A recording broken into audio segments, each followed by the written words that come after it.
Hello, everyone. I'm delighted to be your moderator for today's webinar organized by Funds for NGOs.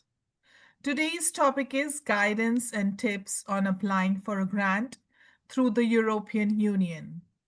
I am Anutma and I'm here to facilitate this session. First of all, I want to thank each one of you for joining us. This webinar will run for 60 minutes, which includes a 45 minutes of presentation, followed by a 15 minutes of Q&A session. If you have any questions, please use the Q&A option on your webinar screen to post your questions, and we will respond to them during the Q&A session. Let's begin with webinar's objective. The first objective is to understand the EU processes and funding procedures, be better informed of the standard rules and expectations with documentation, learn the importance of registering and where to register before applying, gain guidance on how to prepare and submit a proposal based on an EU concept note, be more confident in understanding what is expected in the content of an application. Please note that the webinar is being recorded and the recording will be made available in the video section of the Funds for NGOs premium website. And now allow me to introduce today's trainer, Cheryl Hooper. Cheryl is an experienced development consultant and has led NGOs through different stages of development as a CEO for more than 20 years. She is an expert trainer and has providing training and capacity building by developing and strengthening the strategic direction, fundraising staffing, governance, and sustainability for international NGOs. Cheryl has a master's degree in international cooperation and humanitarian aid and a BA honors degree in sociology.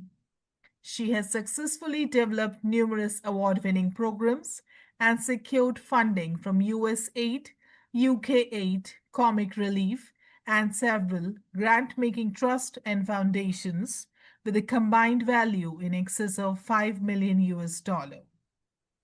Cheryl has led and developed external commercial partnerships that have enabled small and medium international NGOs establish effective ways of working to build new revenue streams that support their work.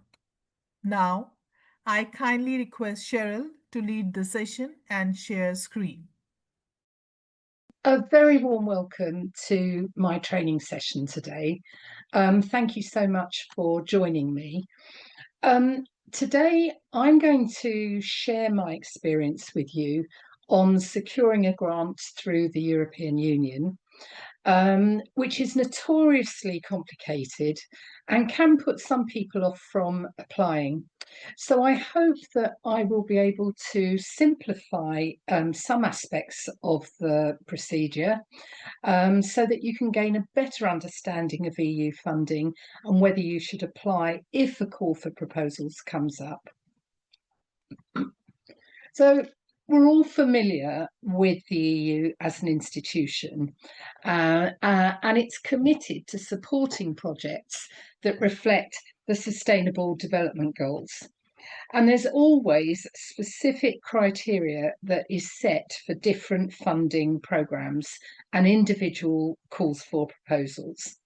So the selection process usually starts with independent experts who will evaluate your proposal and score it against selection and award criteria. And that criteria is usually made very clear in the guidelines when there is a call for proposals. So you will see how many points are allocated to different sections of the proposal. So it's a little bit like an exam, if you think of it like that. So you should be guided by the point system to understand the areas that are given the most points. So every call for proposals advertised by the EU has different guidance and application procedures. So today I'm going to give you general guidance on the steps to applying for funds when there is an open call for proposals. So when a grant opportunity is advertised, the application process usually begins with an initial concept note. But don't be fooled into thinking that this is just a quick summary or a project idea. Concept notes require a lot of detail, and most often the EU will have strict guidance on what it expects from each section of the application. So if your proposal is shortlisted, you will be invited to submit a full proposal in the second phase. So once you've identified a relevant call, read its guidelines carefully. Be sure to check the criteria and requirements, whether you're eligible, before going any further. And then before preparing your proposal, always consult the call guidelines to ensure that you are eligible. Specific criteria are set out in each funding programs and individual calls. So sometimes, you may find that it's a specific locality or geographical region that they're interested in. So, you may be working in a country where that call for proposals is relevant, but you may not be operating in the right geographical area. So it's really important to look at that and make sure that you fit what they're looking for. So if you're interested in applying for a grant from the EU, you can find grant opportunities and open calls for proposals on the EU Calls for Proposals and Tenders publication website. So look at the list of opportunities available, and if you find one that is relevant to your work, follow through and read the guidelines for grant applications carefully. It's essential that you check that your NGO is eligible, because often with EU grants there is strict eligibility criteria, as I've said before, and it could be something very small that you think you're eligible, but when you look into the detail you realise that you don't quite fit. So if you check the guidelines and are sure that your NGO is a good fit and your project falls within the scope of the call for proposals, then you must register your NGO on PADOR. Now, PADOR stands for Potential Applicant Data Online Registration. So if you're not registered on PADOR, you will not be able to submit the application. So then download all the documentation and various forms you need to submit by the deadline and follow all the instructions. So this may sound obvious to you, but I want to draw your attention to this so that you can regard the deadline as the ultimate or last date that you can submit. So when they put a deadline forward, don't think, oh, let's work towards that deadline. Make that the latest. So really what you want to be doing is aiming to get your proposal in a week before the deadline, if you're able to. Because so many NGOs apply for funding, the earlier you can submit and get your application reviewed, the better. Also, submitting to the EU requires a lot of technical processes which can go wrong, as we know that the internet can let you down. So I've been in situations where we've been working with a partner, the partner hasn't registered on PADOR.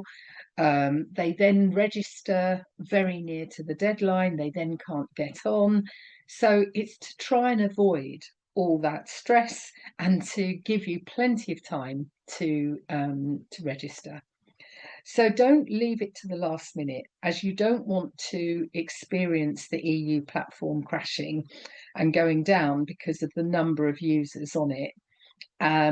So to access EU calls for proposals, you must have an account registered on PADOR, and I've given you the web link there.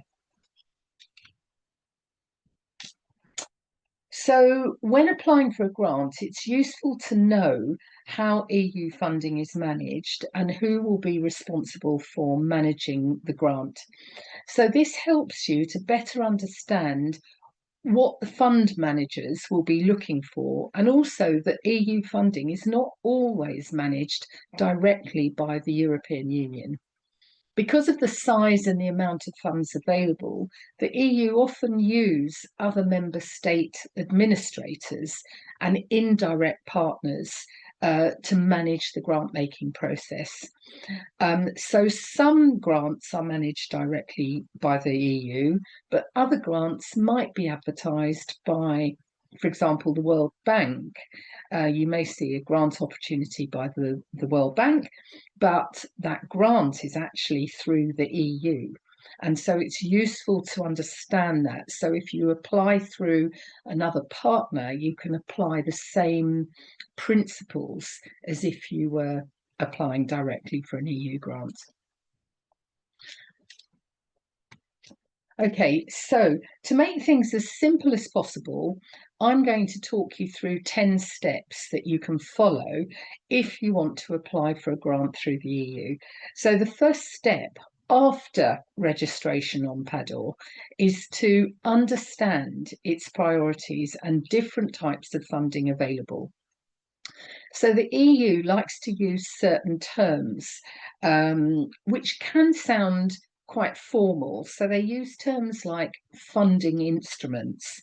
But basically, what that means is it's just a term for the different types of funding and grants that can be based on certain thematic areas. So those could be things like climate change, community development, humanitarian work, and so on. So as there is a wide range of funding opportunities, I've just listed a few for you to look at, but you can explore these further. So the first step is to research and identify a specific call for proposals and understand the thematic focus. So the second step is to check if you're eligible for to apply for the funding and have identified exactly the requirements that they're looking for. So many EU grant opportunities expect some form of co-working or partnership development, especially if you're not based in the EU. So this is the kind of thing where you can collaborate with another NGO that shares and complements the work and skills that your NGO has, so that you can demonstrate strength in numbers. And this is especially important if you're a small, under-resourced NGO. This is where you can really benefit from partnering with another NGO. So when you have one or more partners, there should always be a lead applicant who will drive the application forward. They would be the main contact for the EU and collate and develop and write the application. So if you're working in partnership, you might all collaborate on the application, but you would have one main lead applicant who would then give it the polish it needs and submit it. So when you look for a partner to collaborate, aim to find an organisation that complements and adds value to what you do, and that they don't just do exactly the same thing. So be clear on the roles and responsibilities and the budget allocation of each partner. So, for example, if you are doing an advocacy project, okay, what you may think is, or say, for example, the call for proposal is centered around health. What you may decide to do is to partner with an advocacy NGO and bring in that side of work using a health focus. So that's how you would complement the skills of two NGOs coming together. So step 2 is to confirm your NGO's eligibility and that of your partners. their capacity as much as your own capacity, and governance requirements.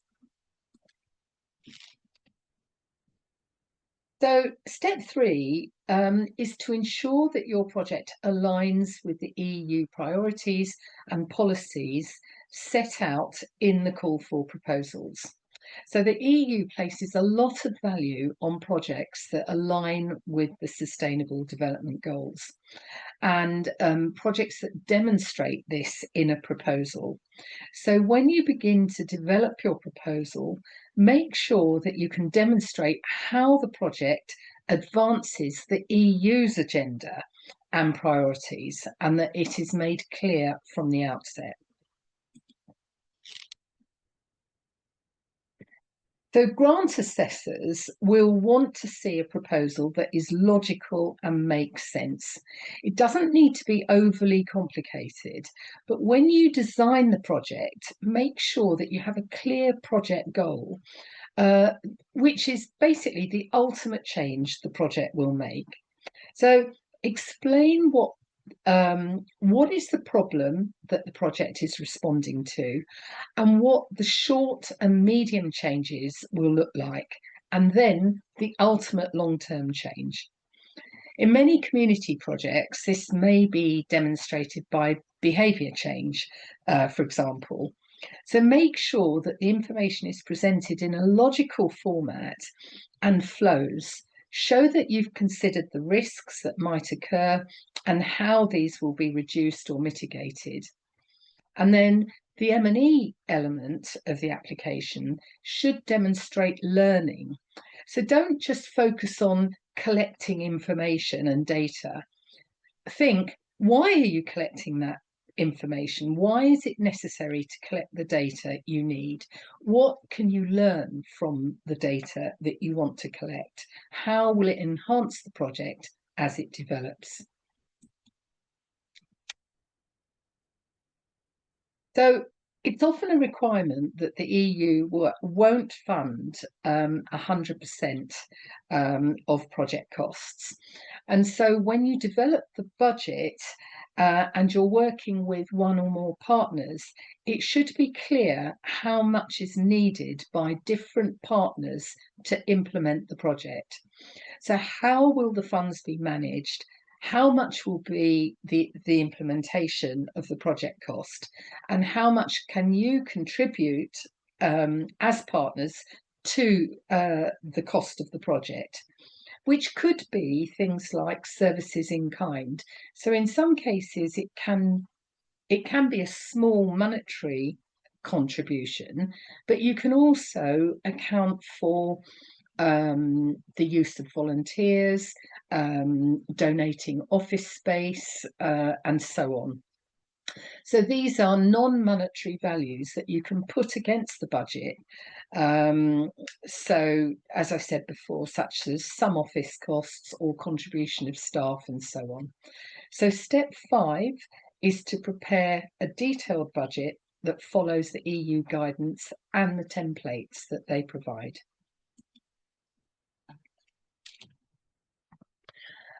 So step 6 is to make sure that you have all the admin and the documentation required by the EU before you begin your application, or at the very least, make sure you have enough time to get everything you need. But ideally, you should really have it all in place. So these can include things like the proof of your NGO registration and governing documents, details of your management committee, audited accounts, various policies, finance manuals, and so on.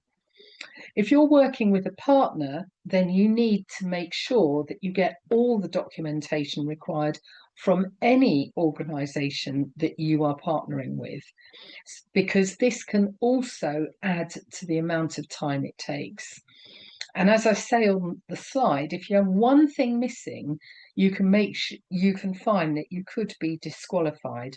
So don't underestimate the amount of time it takes to get this done as part of the application.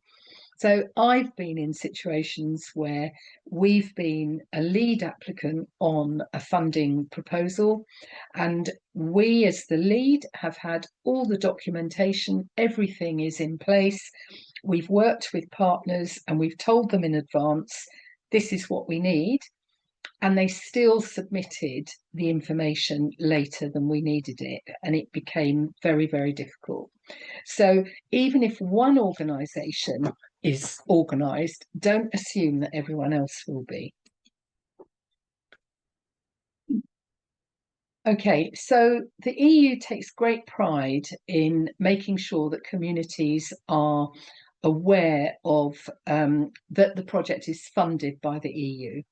And so it expects to see signage and communication strategies as part of your project design. So this would include things like having the EU logo on T-shirts or training materials, or a sign outside a door on a building, and so on. So this doesn't need to be a huge part of the project, but it is good to show in the application that you've thought of how and where you will promote the EU's funding and support of the project. And so step 7 is to have a visibility and communications plan alongside your project. So as I said, it doesn't have to be hugely detailed, but it's always good to acknowledge it in an application. So the EU is big on sustainability and local ownership when projects are funded by them. So make it clear that you have thought through how the project will continue beyond the funding period. And don't say that you will seek more grants or funding from other sources.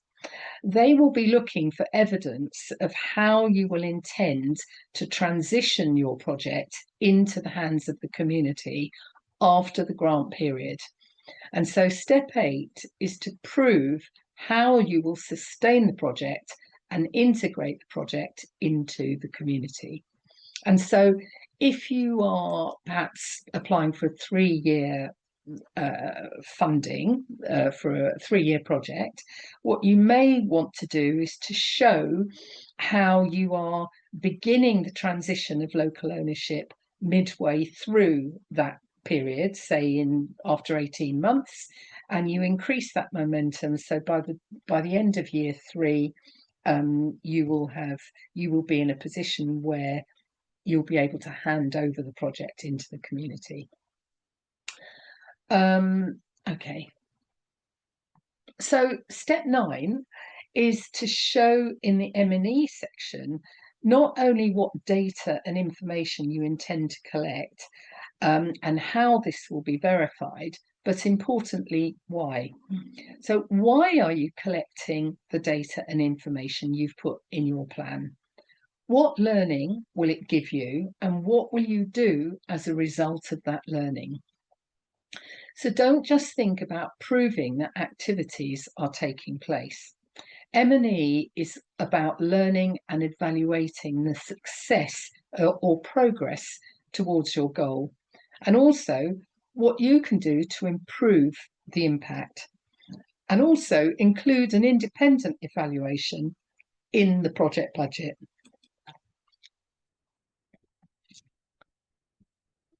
So step 10 is to be realistic with your timing and the time it takes from registering on the EU portal to downloading and reading all the guidelines, gathering all the necessary documentation and developing your project.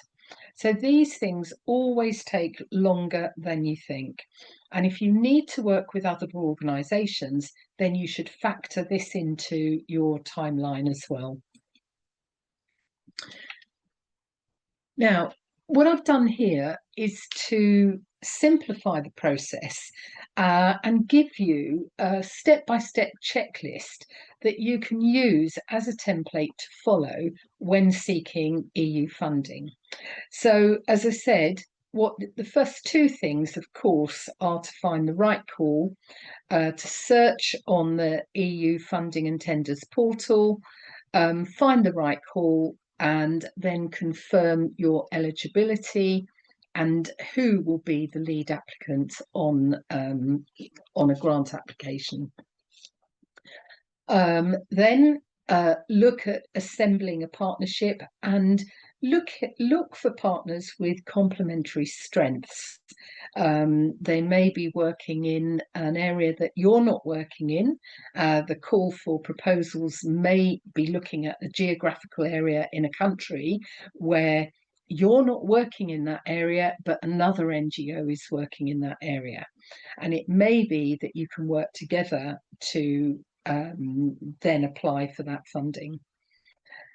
And then the obvious one, obviously, to read the documentation and check and download everything that you need.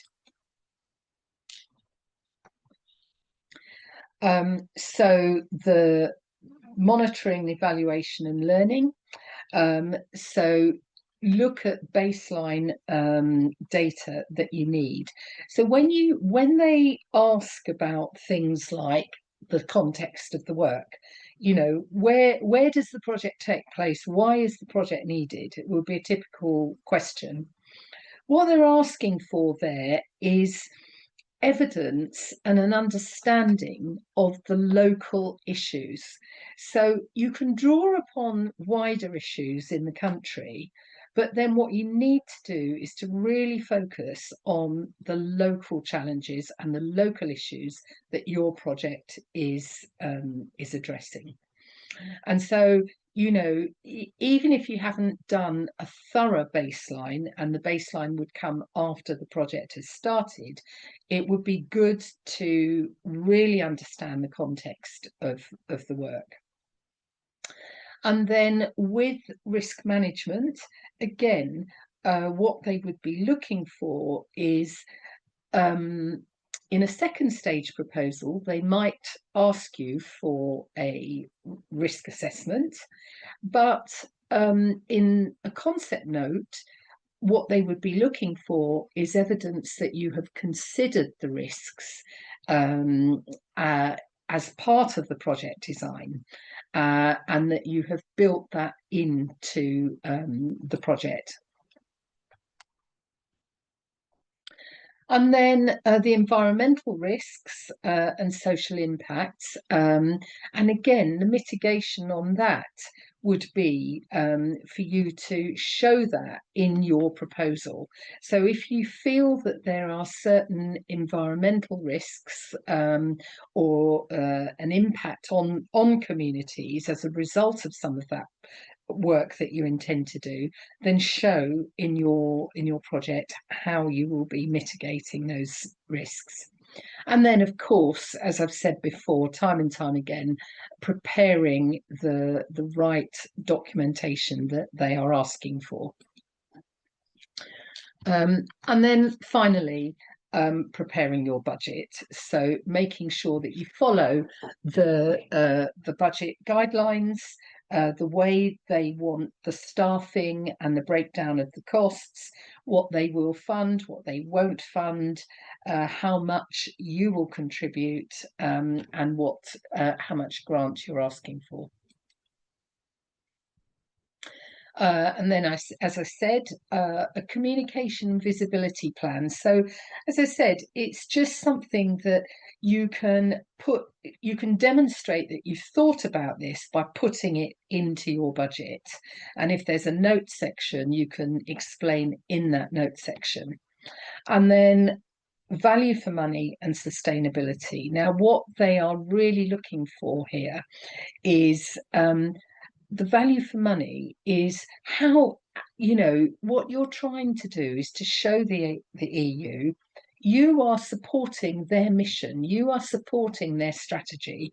This project will help the EU with their own strategy. And so it's important to show them how it adds value to what they want and how the project will be sustained beyond the grant.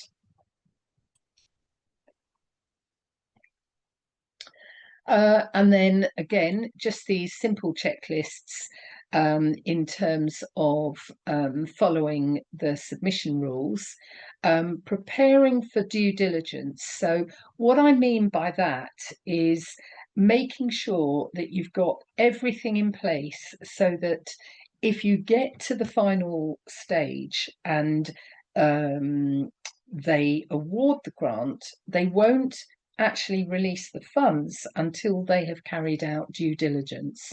So what they would want to do is to go through all the documentations. They'll probably want things like a letter from like a testimonial from the bank, from your bank. They might want other references and things like that. So it's just a case of being aware of that and making sure that you have those things. And then just a few more here, just in terms of looking at your narrative, making sure that it's clear, follow the language that they use. So use the same headings. We will go through this in a bit more detail as I go through this presentation, but just keep your language simple, and make sure that what you say in the application at the beginning of the application, if you then reference it later on, that everything you say is consistent. So don't say something at the beginning or in the middle of an application and then find that later on you've said something slightly different. So you need to double check those things before you submit.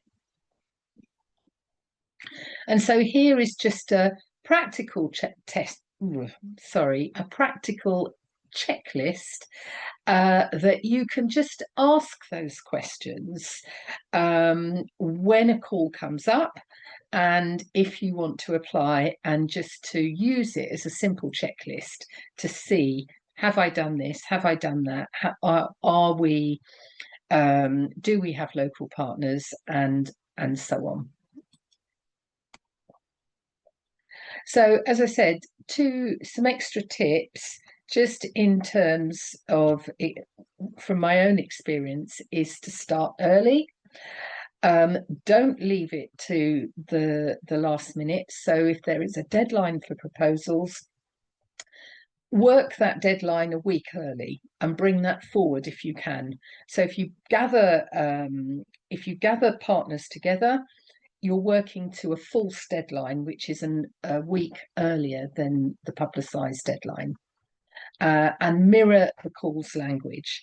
So, you know, as I said, with the EU, they use certain language in their guidelines, and if you are able to, it's much better to use the same terms that they use.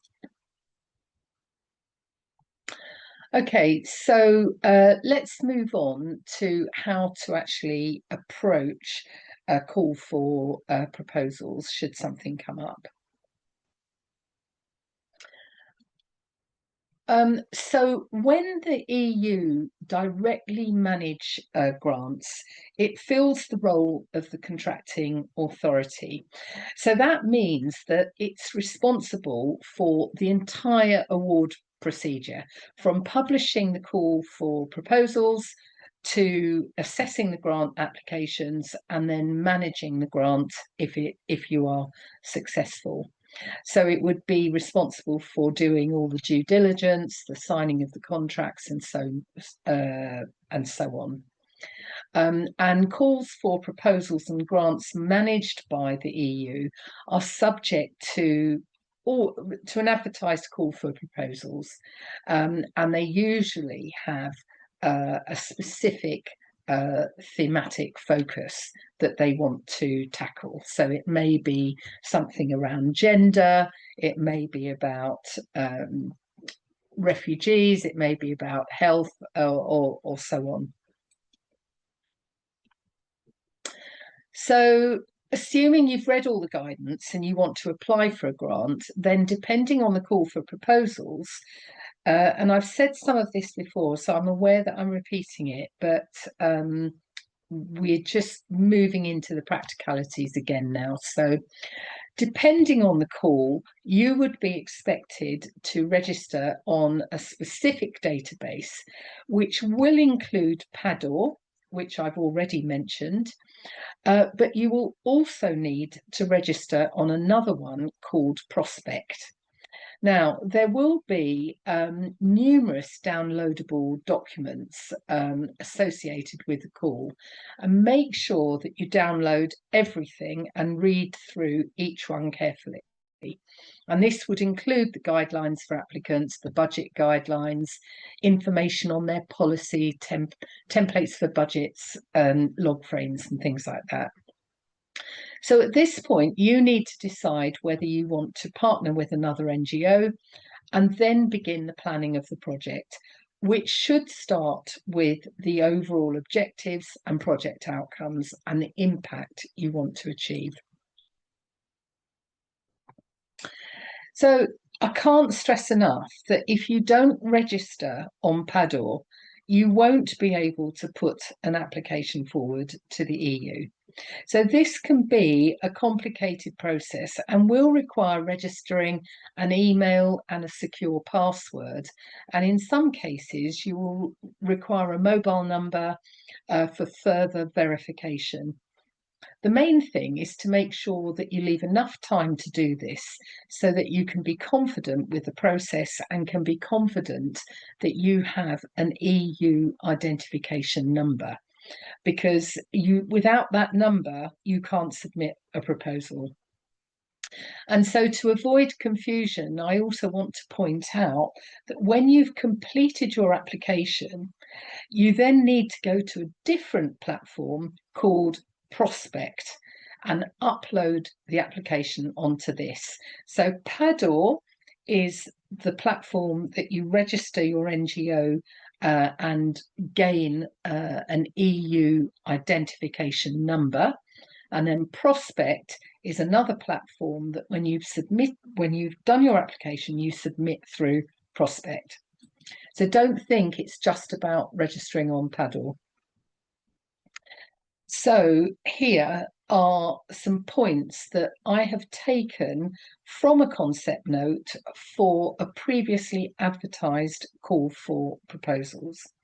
So you will see here that what they've asked for is a summary of the action, description, relevance to the action.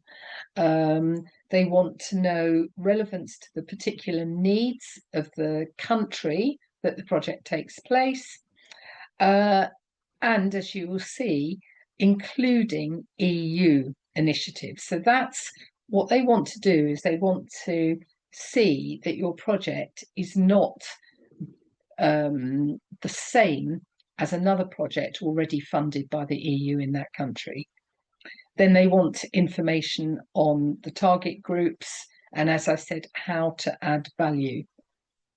So whilst every application process will differ slightly, I want to show you the type of things you would be expected to answer, as most of these things won't vary very much. They might be described slightly differently, but in essence, they're going to be asking the same thing. So let's move on to the next thing. So this is here, summary of the action, is an important element of the grant application because it provides the assessor with all the information relating to the call for proposals. So often this is restricted to a word count and you're not given a lot of space for your answer. So make sure that your summary responds to each bullet point that is highlighted. So here you will see there are 5 bullet points: the objectives of the action, target groups, final beneficiaries, your expected outputs and main activities. So the target groups are groups who will directly benefit from the action and the project. So they talk about action, what they mean is project. Final beneficiaries are those who will benefit from the action in the long term at the level of the society at large. So basically, who is going to benefit from that project? So the summary section of the application form, there are specific subheadings which you must cover in your project summary. So in this example, if you were to write the project summary, the best way to tackle this is to simply follow the format and the headings and the language that they use. So the section of the application headed description of the action has to be within 2 pages and with the correct font size as detailed in their guidance. So when attempting this section, I would use the subheadings to provide a clear and easy way for the assessor to read your answer. So point 1, background to the preparation of the action. That's about what consultation has been carried out. How do you know that there's a need for the project and that your methodology is appropriate? Point 2 is about the project summary. It should include what the project is about, who is it benefiting and why, and how many people directly and indirectly benefit.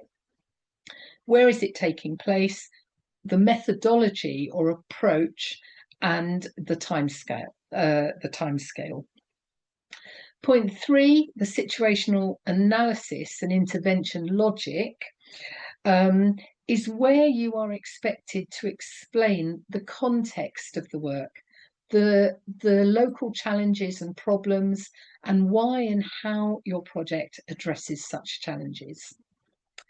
Point 4 should detail, that should go into the detail of the project with a clear explanation of the proposed outcomes and the anticipated impact. So when we talk about outcomes, I would describe that as small to, it would be sort of medium-term change, okay? And short to medium-term change, I would see as outcomes, and impact is your long-term ultimate change. And then finally, point 5 should be an explanation of the project activities that will lead to the proposed outcomes and the most significant change or the impact that will occur as a result of the intervention. So I think with this, what you have to do with the EU application process is to really try and understand their terminology. So they say things, but you need to try and get under what they're trying to find out from you. Okay, so as I said, sometimes the language can be a little bit clumsy, but you need to kind of get under the skin of what they're trying to understand from the project. So the next section in the application is headed relevance to the action and has a limit of 3 pages in this example. So this is longer than the previous section. So we can assume that the EU see this as more important when assessing the concept note. So what you'll find is in the guidance, they will allocate points to different sections of the application. So what you might find is in this section, they will award more points to the relevance of the action than another part of the application process. So point 2 must address the wider issues that relate to the country where the project is to take place and support the EU priority areas. Point 3 has to address the relevance of the project to your beneficiary groups and why the project is relevant to their needs and challenges. And then finally, point 4 is about how your project will add value. So adding value would be things like how the project supports the government strategy, how you intend to sustain the project after funding ends, how it may be replicated through shared knowledge, whether it's something that could be scaled up, and so on.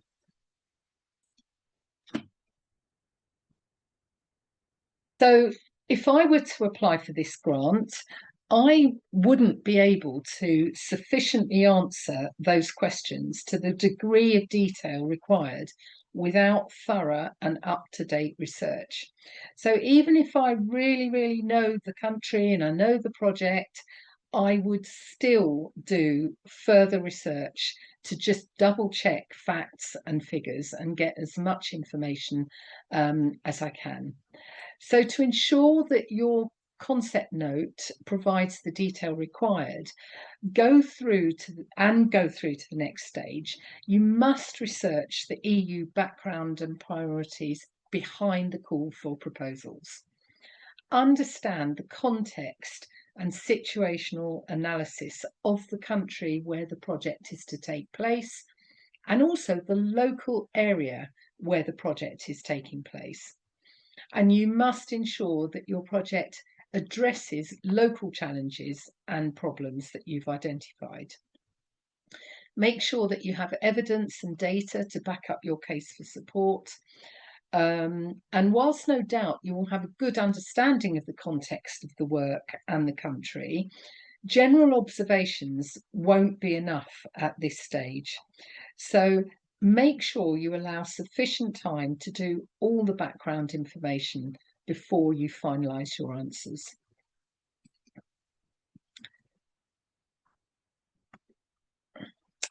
So if you leave things to the last minute and try and upload your document onto the EU Prospect portal on the last day, you may find that the site isn't accessible because of the number of other users who also want to submit.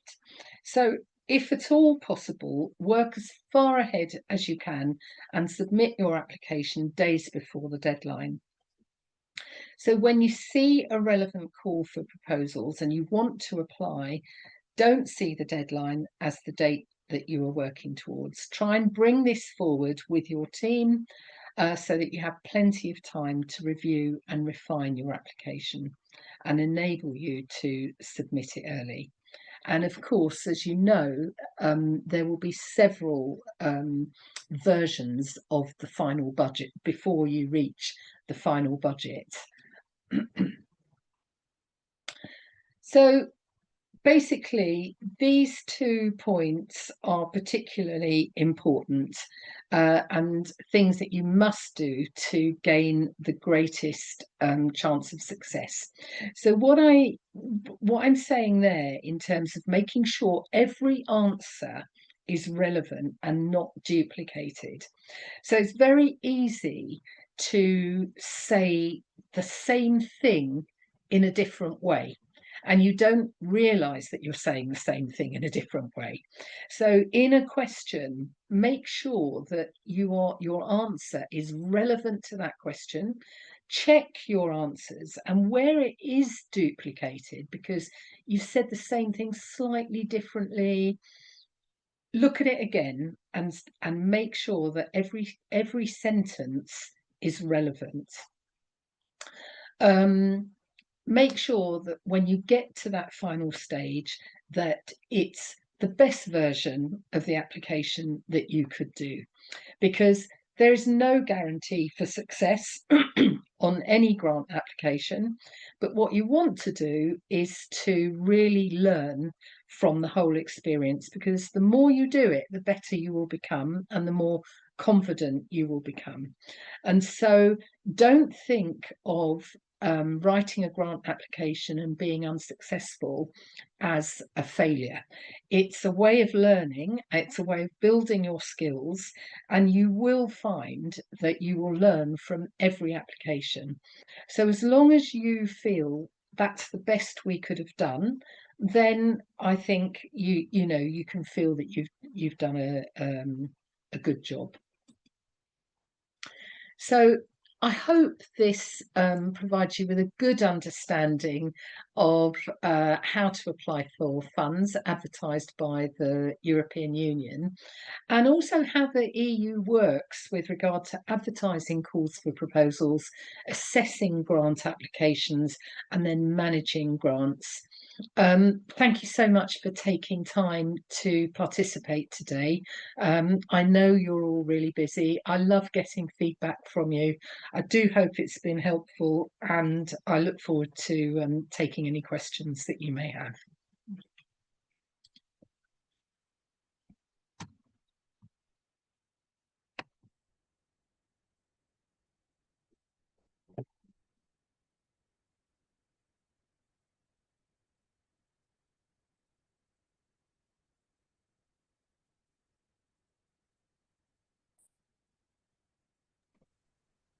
Thank you, Cheryl, for your wonderful presentation.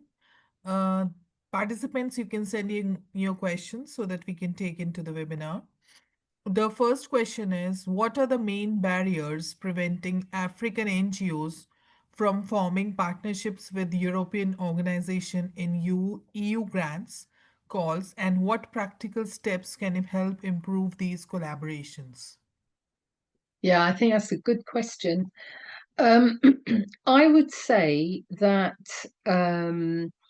it's probably a good idea to start looking at European NGOs early and trying to form alliances with them before you even see a call for proposals. What you might find with European NGOs is that they already have established partners. And I think that's where it's really difficult. So, I've worked with NGOs where they have used the same partners for 20 years. And so, it's unlikely that they will take on a new partner. But there are some NGOs that don't work in that way, and they will work with new NGOs, especially if your NGO is bringing a side or a theme, a focus of work that will add value and complement the work of the European side.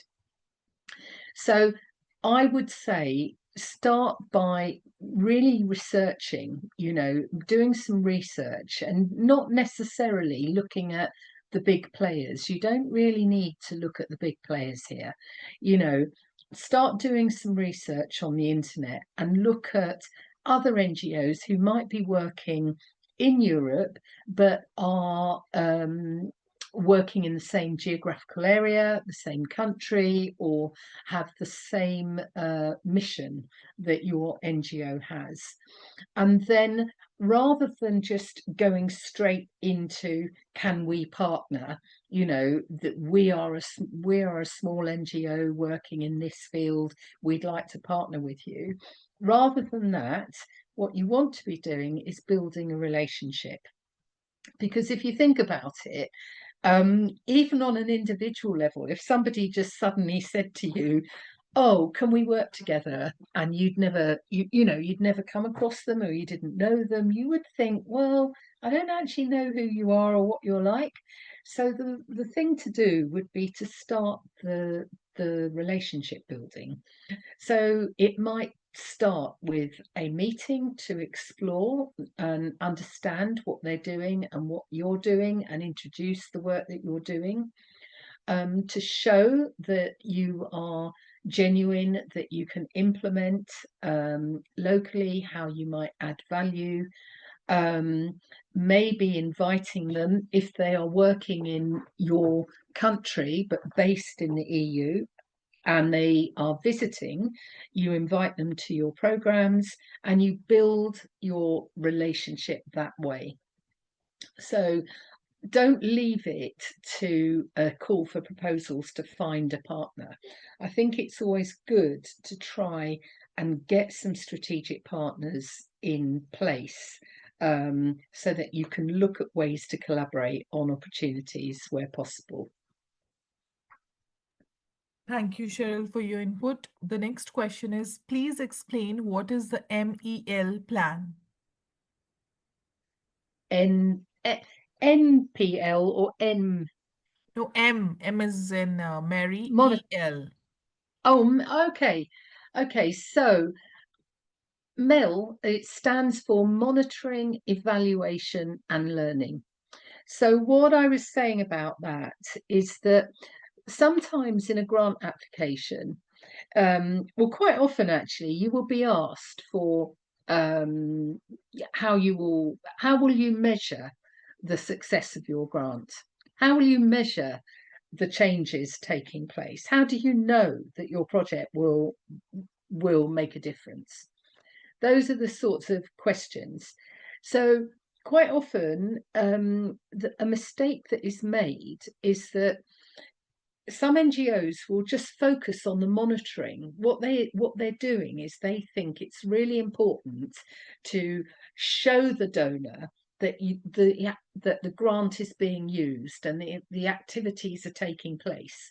So what they do is they report on the monitoring. We carried out 6 entrepreneurship sessions attended by 50 women. We visited 6 schools 3 times in the year. It's that kind of thing. That's what monitoring is about. But there's no point in just monitoring for the sake of monitoring.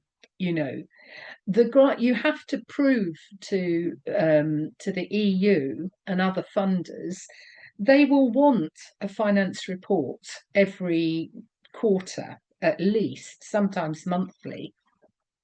And in that, you have to prove where the money is going. So it's not but what they really want is to understand the impact. They are investing in your NGO. They are giving your NGO a lot of money to carry out a project on the basis that change will take place.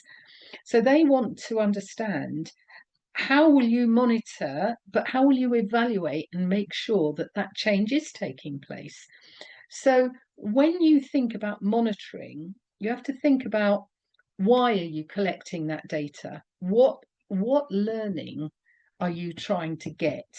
So monitoring, evaluation, learning, what you're looking at is, what data do you need to collect? Monitoring. Evaluation, why are you collecting that data, and what will you learn from that data?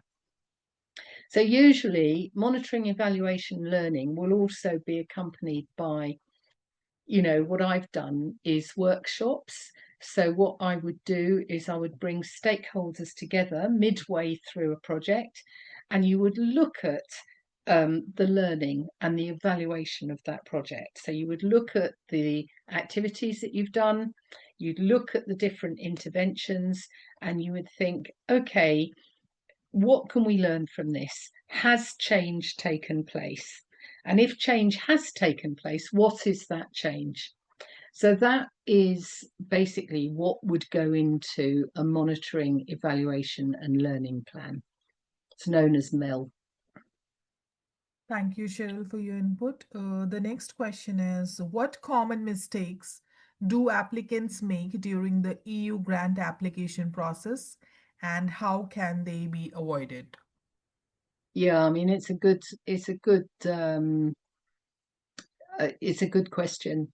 What I would say is that in the guidelines of a concept note, quite often right at the end, the guidelines are long. Sometimes you might have 5-6 pages of guidelines, and I don't know how often people read them that thoroughly, whether they just skim through them or whether they literally read through them line by line.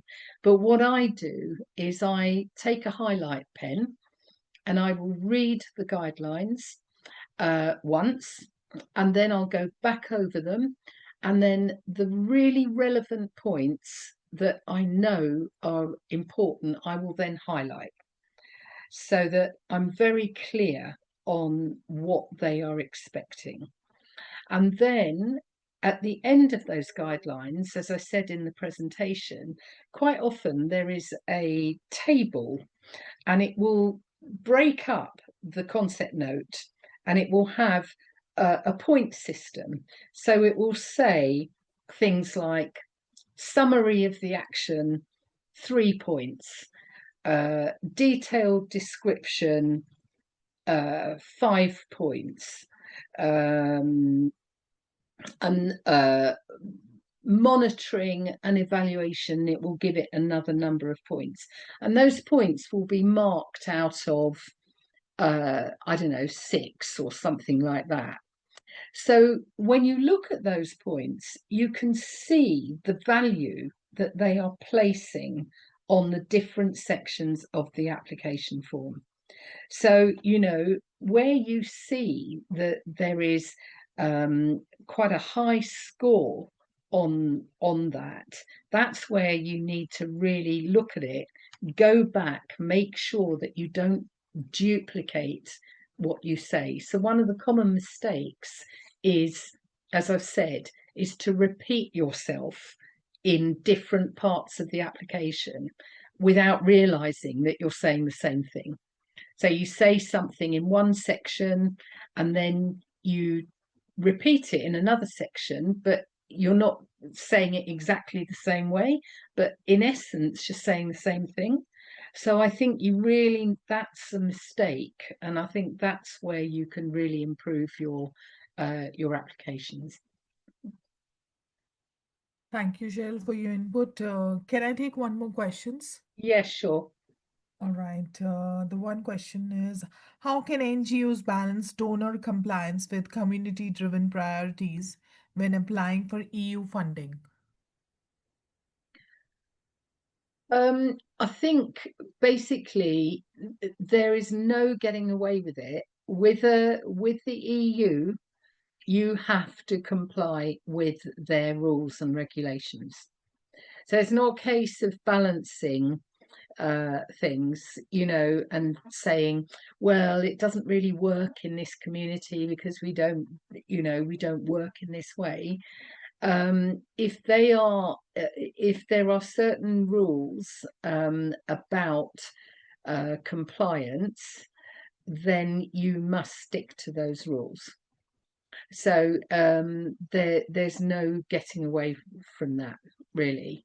So what I would say is, so it may be, for example, a gender project. Okay. Now, one way that you might be able to sort of balance it is that the focus of the work is on women, and the whole project is about women, but in order to address some of the challenges that you're dealing with women's rights, for example, or gender-based violence, you can't ignore men, and so you have to include men in that project. Now, that's absolutely fine to do that, but you need to justify that in your proposal. And it's an obvious one. You can't, to change behavior, especially with gender-based violence as an example, you can't ignore men. You need to work with men as part of that project. But as long as you kind of explain that in your, and you show in your consultation that you have worked with the community with this idea and they agree with it, then that's the way you would balance it. So I hope I've answered that question. I'm not quite sure. Thank you, Cheryl, for your input. Dear participants, due to time limitations, we cannot cover all the questions posted here.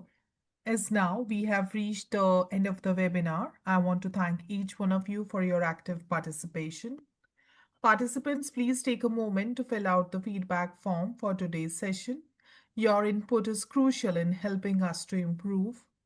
If you have any questions, suggestions, feel free to contact us at support@fundsforNGOs.org. The feedback form will appear on your screen in a moment. Once again, thank you, Cheryl. And to all the participants, we look forward to seeing you in our next webinar. Thanks, everyone. Have a nice weekend. Same to you. Bye-bye. Bye.